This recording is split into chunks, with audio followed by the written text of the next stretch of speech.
Good evening and thank you for joining us on this Friday. I'm Rob Caldwell. And I'm Samantha York. Coming up tonight on our show, every year thousands and thousands of people drive through the former Brunswick Naval Air Station. And for one Maine writer, it was a wrong turn on the former base that planted the seed for his latest novel. He'll tell us about that moment of inspiration. And we are at the Portland Hunt Alpine Club with Andrew Volk. He's sharing some drink recipes you can do at home using scotch. But first, we've certainly seen it in Maine. Cities and towns change with time, especially since the pandemic. More people are choosing to spend time in or even move to Maine. For some once proud mill towns or places that are just a bit removed from the typical tourist hotbeds, they're getting creative with how they attract visitors. Back in July, David Guilford looked at how they get things done. Tonight we're going to go get in our boats and paddle up the river for a while.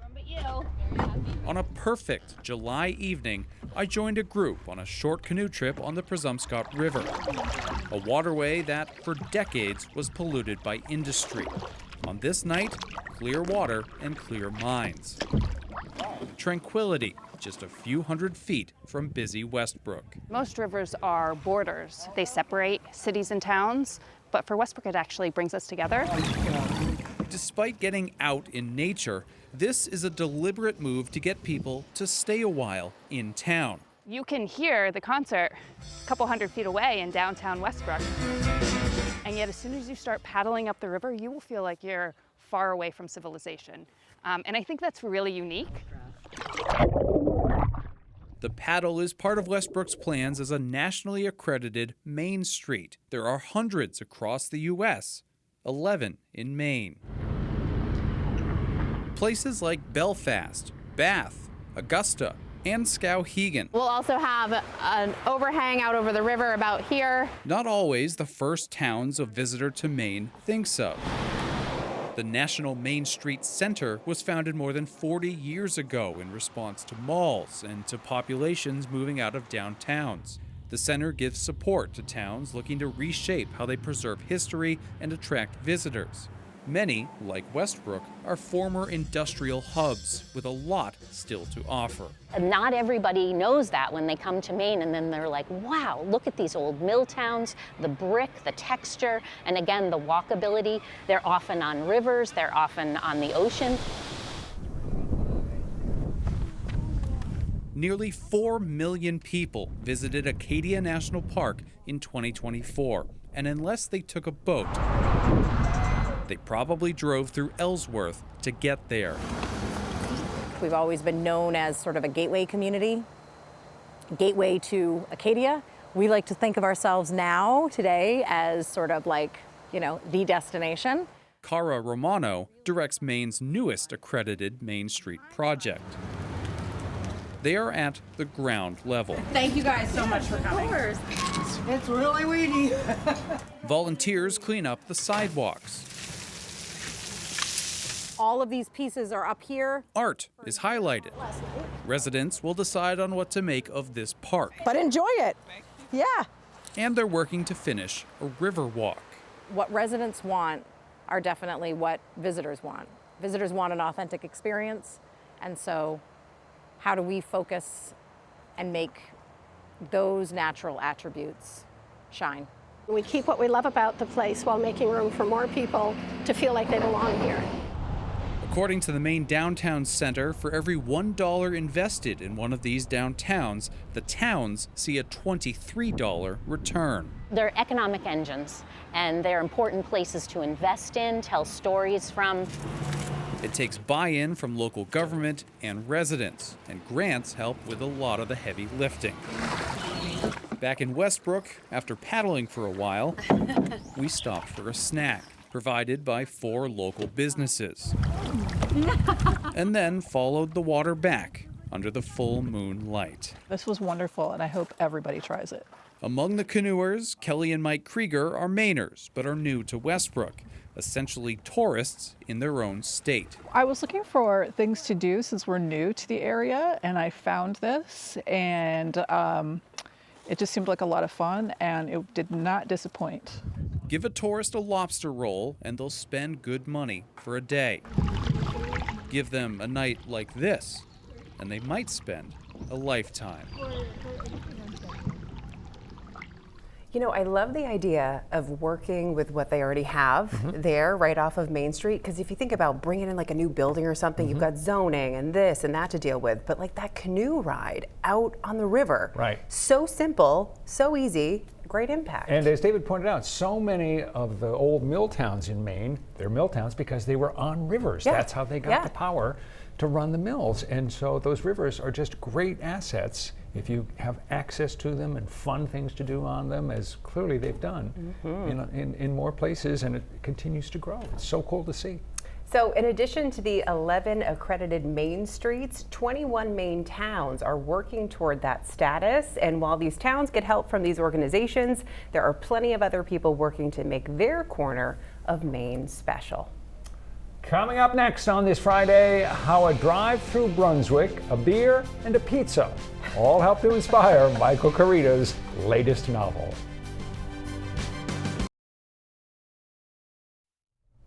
It may be the question that writers are asked more than any other. Where do you get your ideas? Michael Koryta is a best-selling writer who lives part of the year in Camden. And when he is asked that question about his new novel, he has a clear answer. The book is called Departure 37. It's by Scott Carson, a pen name Koryta sometimes uses. We wanted to get the inside story on its origins, so we sat down with Michael Koryta in the room where it happened. Here we are at Flight Deck Brewing in Brunswick, and the last time you and I talked, it was at a cemetery in Camden, and there was actually a reason why we were there. There's a reason why we are here today. This was in part the inspiration for your new novel? Indeed, yes. When you pass through a brewery and a decommissioned military airfield and you write the kind of stories that I write, you think, oh, I could use this. And it seemed like a place just populated by ghosts. The past is very much in the present here. So tell me, what was it exactly? What was the idea that popped into your head that suddenly got you going, uh-oh, I think I got something here? You know, I would love to claim real creativity, but they have a skeleton dressed up in a pilot's uniform out there, so they sort of teed it up for me a little bit too much. We walked about 50 feet to see the skeleton in a pilot suit that had, and this is absolutely true, fired up Michael Koryta's imagination. I mean, you can see it's easy to be inspired in this place. When this is your entry point, it's not hard to think, boy, there's a story here. Did you pull out your phone and take a photo so that you'd remember, put the photo up over your computer? I should have. I think this one just went directly into the brain box. I mean, I'm sure your first response was you looked at this and you laughed, right? No. Or was your first response, well, what was your first response? My first response was, I need to find the bar, which is back there. But then, once my thirst had been quenched, I wanted to come back and take a look. This is an unusual setting with a former air base, former military air base, and the brew pub here. What was it, do you think, that clicked with you? I think the best way to find a story in the state of Maine is to get lost. And so I wanted to stop here for a pizza and a beer, and you drive past the old airfield, and there are all of these fences, barbed wire on the top, and these signs that say restricted government area. But you can feel the runway's right there, you can feel what it once was. And I just thought, well, that's pleasantly spooky. I loved the contrast of that. Give me the premise, or at least how the book starts. In a nutshell, what's the basic snapshot of Departure 37? We have 500 pilots waking up in the middle of the night, receiving calls from their mothers. And their mothers are begging them under no circumstance should they fly the next day. So, you know, the classic mother leaning on you, if you ever loved me, you'll just call in sick. And so the next morning, all these pilots begin to call in sick, and it ripples out from there. At that point, you as a writer are off and running. I'm off and running, and that's the only, I can't outline.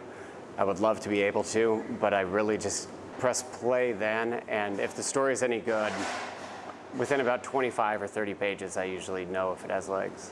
You must make a lot of other writers envious, because you really do make it up as you go along, and a lot of others can't do that. They do need that draft, that blueprint that they can follow. My guess is a writer who can outline probably has better sleep quality than those of us who are just trying to find our way in the dark. But for me, it's more fun. On equal footing with the reader. I don't know how it ends. I know that when you write, you like to write to music. Mm-hmm. Is there a particular kind of music that you listen to when you're writing scenes set in Maine, when you want to capture the Maine vibe? Do you turn to anything special, or is it just part of your normal playlist? It's probably part of my normal playlist. Great question. The Ghost of Paul Revere was definitely in the mix for this one. And the soundtrack to the movie Dunkirk. I keep going back to that. It's just very nice, good drama, but also laid back enough. You like that? Ghost of Paul Revere as musical inspiration for writing. Seriously. And I feel like I'm always so inspired by writers and storytellers anyway that can just walk into a room and see something and it's like all the ideas just start coming to them. It's really cool. Yeah. Again, the name of Michael Koryta's new thriller is Departure 37, and just to be clear, the name you'll see on the cover of the book is Scott Carson. That is the pen name that he sometimes uses. When we return to 207, recipes for home cocktails using scotch.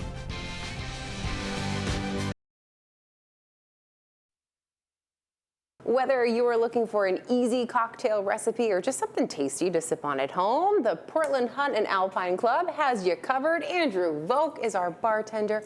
As always, thanks so much for having us back. Thanks for coming back. And today, scotch is on the menu. Yeah. I always say I'm professionally obligated to enjoy everything, but I really like scotch some times of year. Okay. But I do think it's a year-round spirit. I don't think it gets enough love from people. They get scared because it can be expensive. It can be really intense. Yeah. I'm gonna make you some drinks that are cocktail. It's also not in my world, in the cocktail world. It's not always as appreciated as some other products. Okay. And we're gonna change that today. There's a, I would say it's a modern classic, came out of the early 2000s in New York City, called a penicillin. Okay. I know, right? The name itself, you're like, no, I don't want that. It's really good. It's on our happy hour menu right now. We always are making this drink. It's about 2 ounces of scotch. Okay.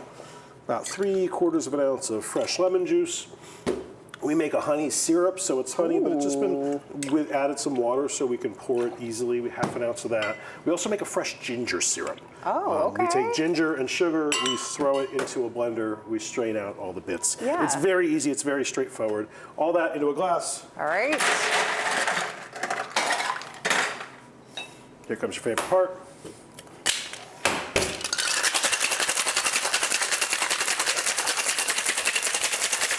Shake it all up, let it get to know each other. Every time we do that, I'm like, I hope people at home are shaking it with us because they should be. There's at least one person who's doing that. And it's me at home watching this. Not at all. All right. So we got all that stuff in there. One more very important ingredient in addition to our ice is going to be my little friend, the little scotch spray bottle. We take the really peaty, the kind of the smoky, the Islay scotches, we pour it in there, atomize just a little bit over the top so that you get the aroma of scotch without having to drink the peaty, intense scotch flavor. All right, we'll take it. So that's a penicillin. Cheers.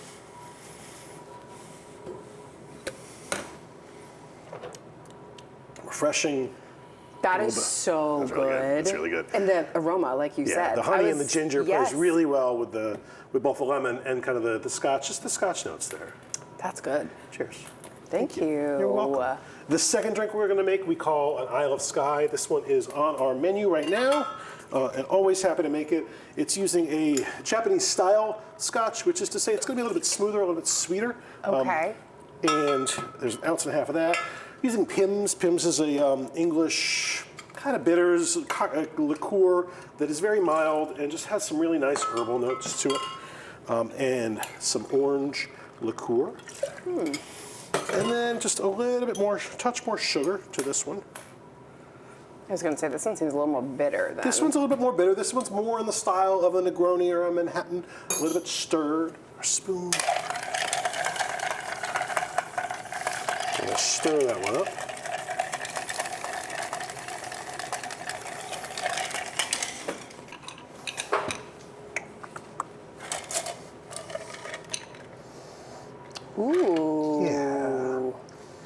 like iced tea? Almost like iced tea. It's not going to taste like iced tea. It's not.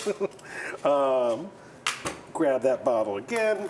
Again, just spritz. Reminder that you are drinking scotch without going too over the top. And you can really, you can smell it, but you're not going to taste it too strong.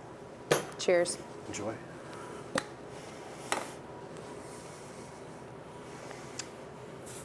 That's an Isle of Skye. Okay, stronger. Stronger. But I like it. You like the it? The orange comes through. Yeah, with that drink, it's really kind of about balancing a couple of different flavors together. And it gets a lot better as the ice melts. It gets a little bit kind of longer, a little bit less intense. Yeah. In a way that's really enjoyable. Not bad, though. All right, what are we wrapping up with? Not bad. Not bad. It's not bad. The last one is a classic Scotch drink, and in the classic canon of cocktails, there aren't many Scotch drinks, but this one I really like. It's called Bobby Burns, named after the Scottish poet. And it is essentially a Manhattan of sorts. It is Scotch. It is sweet vermouth. It is just a little bit of Benedictine, which is an herbal French liqueur. It's got some honey notes to it. It's got some kind of heather and grassy notes to it. Toss some ice in there and grab my spoon.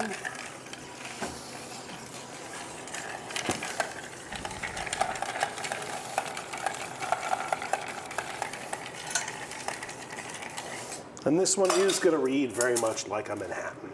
It's going to look like a Manhattan. It's going to taste like a Manhattan, but it's Scotland's version of a Manhattan. I love it. And with this, that Benedictine plays really well with just some lemon essence right over the top there. Okay. That's a Bobby Burns. All right. Cheers. Cheers.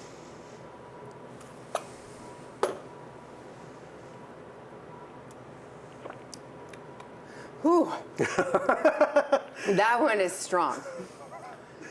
Did we win you over with Scotch with the other ones at least? Okay, good. Somebody will love this, though. Many people, I love that one. Okay. I understand that not everybody loves that one, though. These are really good, I'm glad you enjoyed the other ones. Yes. Yeah, don't listen, people. Don't take my face when it comes to this one. It's just strong. I'm a sweet girly. It's okay.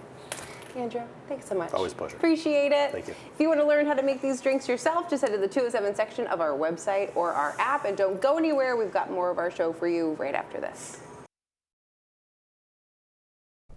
Coming up Monday on 207, boxing is not nearly as popular a sport as it once was, but no one in Maine has done more to keep it alive than Bobby Russo. He founded and runs the Portland Boxing Club, the place to go for boxers who want the best training and coaching they can get in Maine. It's a nonprofit that's been around for 33 years, and it would have gone under long ago if not for the commitment that Bobby Russo has to this old school gym. It's the total love of the sport that makes it work, because there's no money in it. You know, because you're dealing with most of underprivileged kids and so on. The dues is $25, and people say that's cheap enough, but you should charge more. I said, well, nobody pays anyway, so what's the difference? This is more than a sports story, because the Portland Boxing Club isn't just a club, it's a community. We're going to take you there, introduce you to some of these colorful characters. That's coming up Monday here on 207. We had a lot of great stories to share this week, and if you ever miss any of them on 207, or if you want to share them with someone you think would enjoy them, remember you and your friends can catch all of our episodes on our new Center Maine Plus app. Stream it for free, download it for free with our stream on your TV. Thanks for watching. Have a good weekend. See you Monday.